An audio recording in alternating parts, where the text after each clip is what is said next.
was thinking about what the world would be like if every child today grew up in an environment with parents, adults around him or her, teachers around him or her, that saw as one of their main jobs helping to identify the gifts in that child, and then doing everything they possibly could to nurture those gifts, to encourage those gifts, realizing, of course, in a young child that the gift might, more than likely, is going to be in very raw, rough form.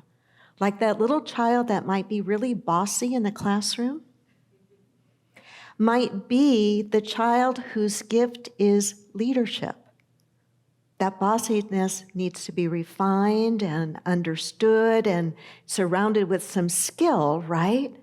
But that might be the very seed of an incredible leader. So as I was listening to that song, I was thinking about you, Emery, and you in your classroom with your kindergartners and the conversations we've had over the years as you've been teaching more. And you talk about the kids in your classroom and what you see in them. And that's a kind of energy, I think, that when we can bring that to our children, we can really help them to grow into incredible beings. And what if we realize that it's not just about how we treat our children, but it's how we really try to look at one another as adults and recognize that we do each have gifts to share. And isn't it beautiful, and isn't it a blessing, really, that our gifts are not one and the same? If we all had the same gift, it would be a pretty boring world, and it also wouldn't work very well. We need the variety of talents, the uniqueness and diversity of talents, supported and nurtured to be their very best version of themselves, to create a world that is more functional, is happy, is purposeful, is equitable, is loving, is just. So we're going to take a look today at a parable that is about the idea of gifts and talents. Parables were a teaching method that Jesus wasn't the only one to use them, but that Jesus used to teach his students. He used parables, he used stories with everyday symbols that his listeners could relate to and resonate with and understand, so that he could impart some wisdom and some teachings to them. In a portion of the Gospels, it says that except in parables, he did not teach. A way of really emphasizing, I think, the importance and the value of parable, of story, as a way to be able to reach people, because I think that one of the key components of being able to be an effective teacher of anything is you've got to reach people first. They've got to feel like you're connecting with them. And when they do, when you can reach somebody, then you can teach, then you can impart. So except in parables, he did not teach. So I remember the first time I became acquainted with the parables and with this parable, I always learned it as the parable of the talents. That is how it's referred to in some of the older translations of the Bible, but it's also referred to as the parable of the bags of gold. Either means the same thing. Let me read it to you. Again, it will be like a man going on a journey who called his servants and entrusted his wealth to them. To one he gave 5 bags of gold, to another 2 bags, and to another 1 bag, each according to his ability. Then he went on his journey. The man who had received 5 bags of gold went at once and put his money to work and gained 5 more bags. So also the one with 2 bags of gold gained 2 more.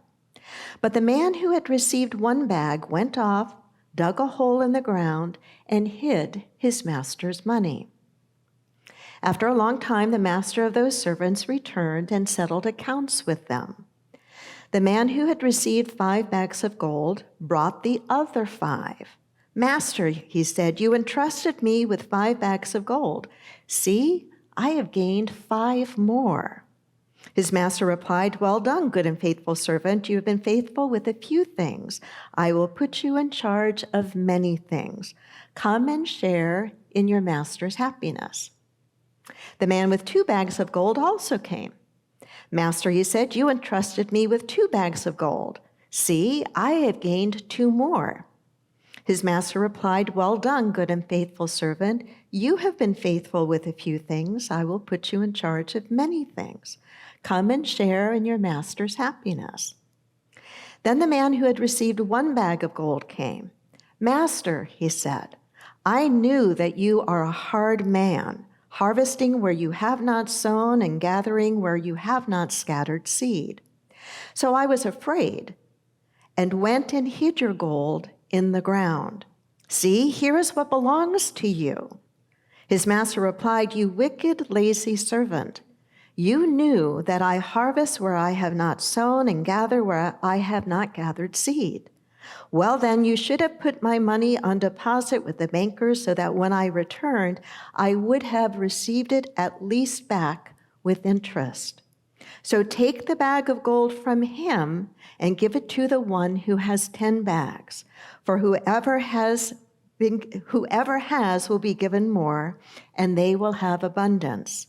Whoever does not have, even what they have, will be taken from them. That ending can sound really harsh, doesn't it?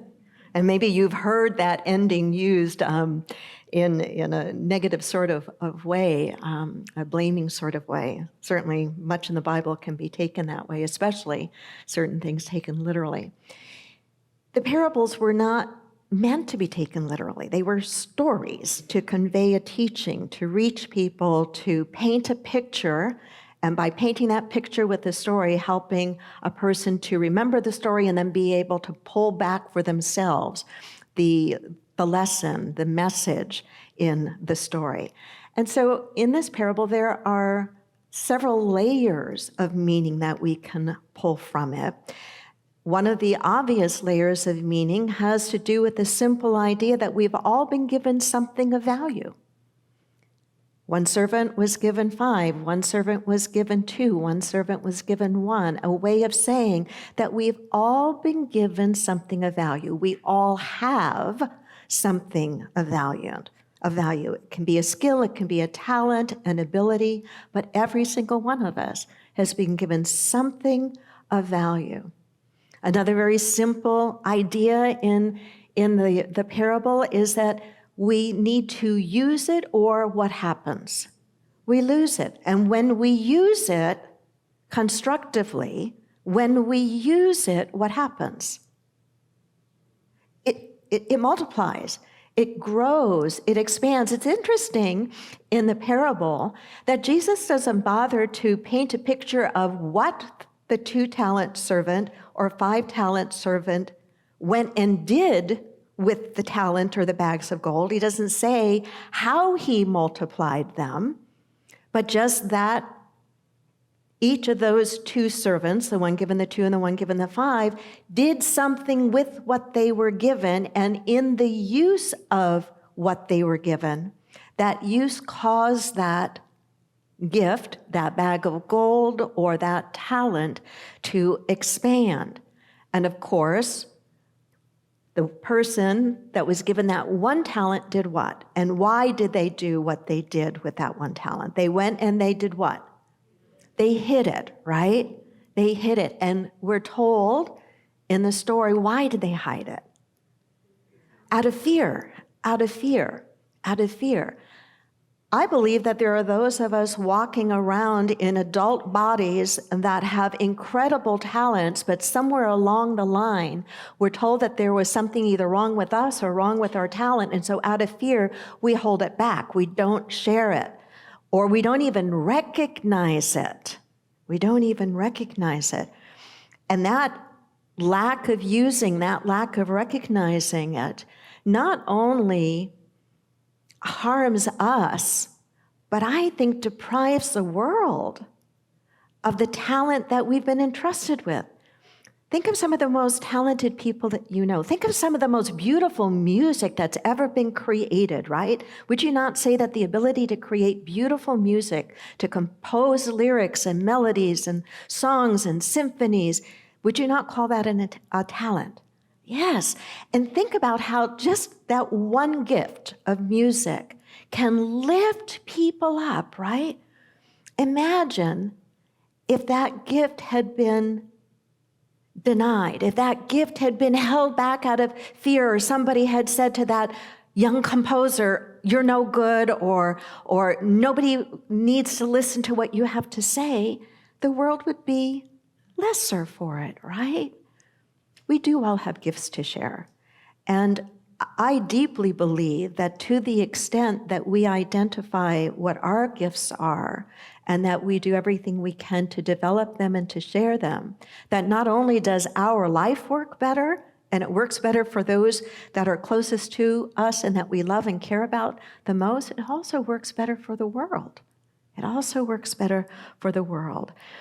And if we look at this parable in an even deeper way, and I'll get to that in just a moment. I want to share with you some ideas from Irvin Seal. I mentioned him last week. He was an author, a minister that wrote a number of books, and one of the ones that I liked the best was a book he wrote on the meaning of the parables. But we can take some simple takeaways from this first, more surface level of the parable, and I think it are these simple takeaway ideas. The first is recognition. To recognize your own gift, to recognize it. And as I said earlier, it could have been something that you were criticized for as a kid. Maybe you were always told you're just too bossy, you're too strong. Well, as a kid, maybe that was a very rough version, a very immature, undeveloped version, as I said earlier, of becoming a skillful leader. As somebody who can execute, right? So recognize that even the thing that you might have been criticized for could actually be the covering of a very important talent, a very important gift that you have. Can any of you relate to that? Can you? Okay. Another important takeaway is the idea of stewardship. The idea of stewardship, that we need to be productively using what it is that is ours. So if you have a talent for understanding, or a talent for service, or a talent for healing, or for support, or encouragement, or any quality, if you have a talent for that, there is a spiritual obligation, if you will, to really engage that, to use that, to look for ways and places where that is needed. There's an element of accountability in the story as well, right? Because when the master came back, he had certain expectations, didn't he? He had the expectation that not only would he get back what he gave, but at the very least, he would get back what he gave with what? With interest at the very least. So there's an accountability, and it's not like we're accountable to an anthropomorphic God or being. That's not our understanding of God. Our understanding of God is as a force for good, a ground of being, the ultimate reality. Yet the idea of accountability still comes into play. It comes into play in regard to we do reap what we sow.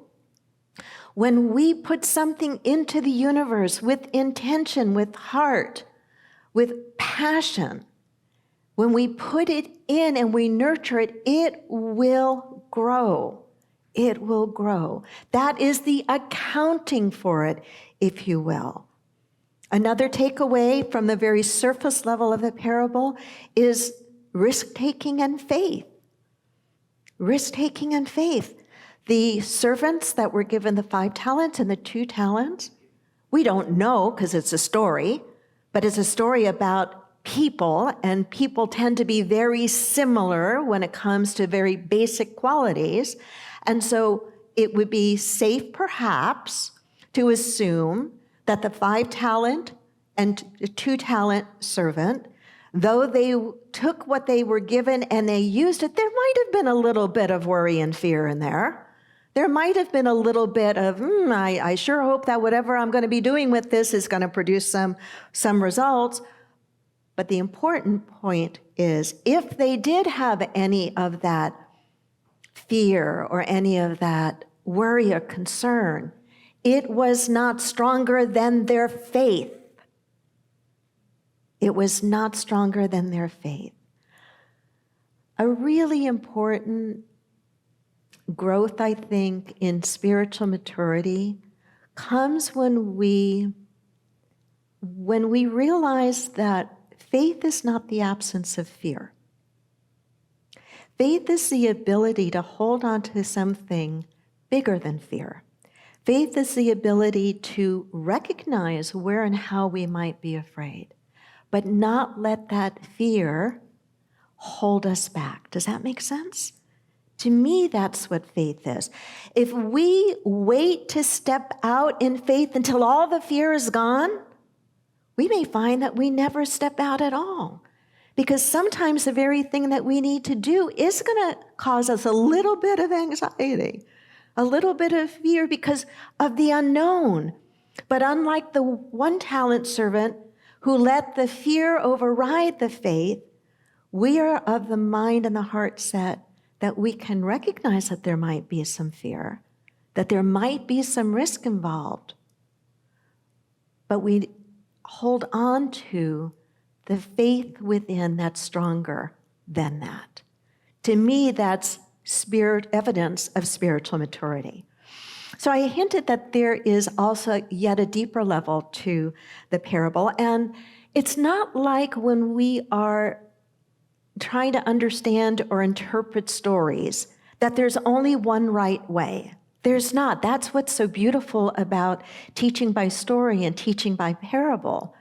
And that's why we can hear a story such as these parables many times over and hear them as if we're hearing them for the first time. It's why we can hear them and hear something very different than we did the very first time we heard the story. Has that ever happened to you? That's happened to me so many times, whether it's as a result, whether it's in hearing a spiritual story or any other kind of teaching story. Because where I am in consciousness, where I am in my life circumstances is going to be a filter through which I'm hearing that story at that point in time. That's what I think makes for the richness of these stories and why they last the span of time. So Irvin Seal, in his book on understanding the parables, writes that the parable of the talents or the parable of the bags of gold can be looked at as referring to life energy, psychic energy, consciousness. He writes this: in the parallel meaning of the parable, the talent, or the bags of gold, means a certain measure of life or energy. For we all come with certain endowments differing in measure and degree. Some of us have a strong tide running. Some have only small swells. Some people have a strong sense of capacity and power to be and to do and to have. They have strong desires and drives which send them forward industriously and courageously. Millions of others, on the other hand, are more hesitant, doubtful, and more awed by circumstances and facts. He suggests that the three servants represent different levels of consciousness. He says that the first two servants share in common taking and using what they've been given, and that they represent the level of consciousness, the level of mind that has already begun to do deliberate work. Do you remember when you first came into this teaching and first were introduced to the idea that you could choose your thoughts? Do you remember that? That might seem like decades ago. And now it's so second nature to you, even if you don't always choose them. You know that you have the ability to choose your thoughts. You know that you have the ability to train your mind, to do it deliberately, to do it consciously. Seal would suggest that those first two servants, the one who had been entrusted with the 5 talents or bags of gold and the other who had been entrusted with the 2, represent in us a mind that is already deliberately doing its work. Whereas the 1 talent servant is the individual or the mind that is not yet awake. The mind, the individual that really still lives life as if life is just happening to them and they haven't figured out that they have a really important part to play. That life isn't just happening to them, that life is happening by them, through them, and as them. He says that the 2-talent servant represents the mind that is awake and the mind that now recognizes the importance of the inner and the outer, the mind that seeks to be in balance. I would say the mind, the consciousness that is a balance of the thinking aspect of us, the feeling aspect of us, what we might call today the masculine aspect of us, the feminine aspect of us. The 2-talent servant representing that balance. Have you not found in your own life that balance is a really helpful state of being? That to be balanced mind and heart is far more effective than just being totally one or totally the other. It is a mind that has become aware of the inner dimensions of life. You maybe know of some people who really have never explored the interiorness of themselves. They live very much on the circumference of life, right? Nod your head if you know anybody like that, right? Very, very different. Those of us who have begun to really work at the interior dimension of life have transcended and included, as the teacher Ken Wilber would say, transcend and include the lower states or the less developed, the less complex states of consciousness. So balance is a key, and Seal would say that for the 2-talent servant, that their mind is operating at the level of balance. Their mind, their consciousness is at the level of appreciating both the inner and the outer. And then he presents a very fascinating concept on this idea of the 5-talent servant or the 5 bags of gold.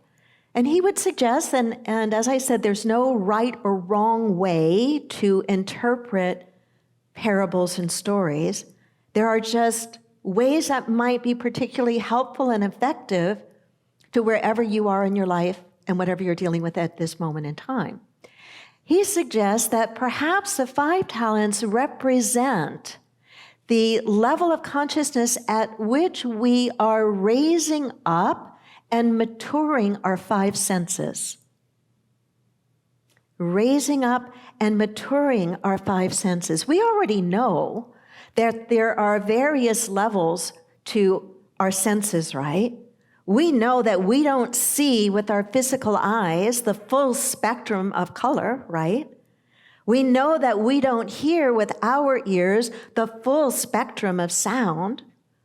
Our wonderful little dogs hear a lot more than we do, right? So he would suggest that there's yet another level, and part of it would have to do with elevating our senses. And I just want to share with you briefly as I start to wrap this up, what he suggests that it might look like. He says, developed on the inner plane, on the spiritual plane, the senses become this: sight becomes insight. Sight becomes insight. Doesn't eliminate physical sight, it transcends and includes physical sight, but it now has at its use insight, understanding, illumination. Have you not found in your spiritual journey that part of what happens to you as you study and you practice is that you do see differently? Have you not found that? And it's not, you're still seeing through the same eyes, right? You still have the same eyeballs probably, but you're seeing differently. What is that? I'd say that's insight. That's insight. He says hearing matures and is lifted up to attunement. Attunement. We're not just hearing the sound. Attunement with spirit, listening and recognizing that voice of wisdom. Doesn't always sound like a voice, but here's where words can be so challenging when we're trying to talk about spiritual concepts. But attunement, the ability to sense, to listen, to feel into that still small voice of wisdom, of God, of spirit, however you want to name that. Taste, says, becomes heightened to discernment, the ability to distinguish and to judge rightly. Judgment, being judgmental is a challenge. Right judgment or discernment, taste, is really important. We have to be able to discern. We have to be able to taste, to distinguish the difference. He says touch becomes intuition, awareness, a feeling about things. Sometimes people talk about getting God bumps when they hear something or they read something where it's as if their soul is recognizing the wisdom in it or the truth of it. Has that ever happened to you? It can be a physical sensation, intuition, awareness, a sense, a feeling about things. And then he says smell, heightened to recognition, Did you know that one of the very first senses to develop in a baby is a sense of smell? Do you know why? Think about it for a moment. A baby needs to recognize the scent of its mother, and in particular, its mother's milk. One of the very first senses to develop. Recognition. So let me close with a few words from him. He writes, all maturity, because he's talking about the maturity of the senses, as yet another way of looking at the parable of the talents as being reflective of growth in consciousness. All maturity leads to the development of the inner senses and perception. That is why the kingdom of heaven is like a man who was given 5 talents and doubled his money. The 5 senses cannot exist alone. They do not lay hold on truth. They need the spiritual senses to complement them. The spiritual senses are developed somewhat in every individual, but the degree of development is the thing that determines the significance and happiness of an individual life. The ordinary 5-sense mind is limited by its surroundings. It takes the cue for its thinking from what it sees. Its moods are generated by the moods of the race. But the mind of spiritual sense ranges outside, above, and beyond its environment, and sees and hears what the outer senses cannot know. Circumstances suggest defeat, but the spiritual thinker remembers that circumstances are not causative, that mind is causative, and so establishes hope and faith not upon an external view of things, but upon an internal knowing. He thus sustains a constructive consciousness, and this is money in any realm. It is negotiable. It has purchasing power in any market. Namaste.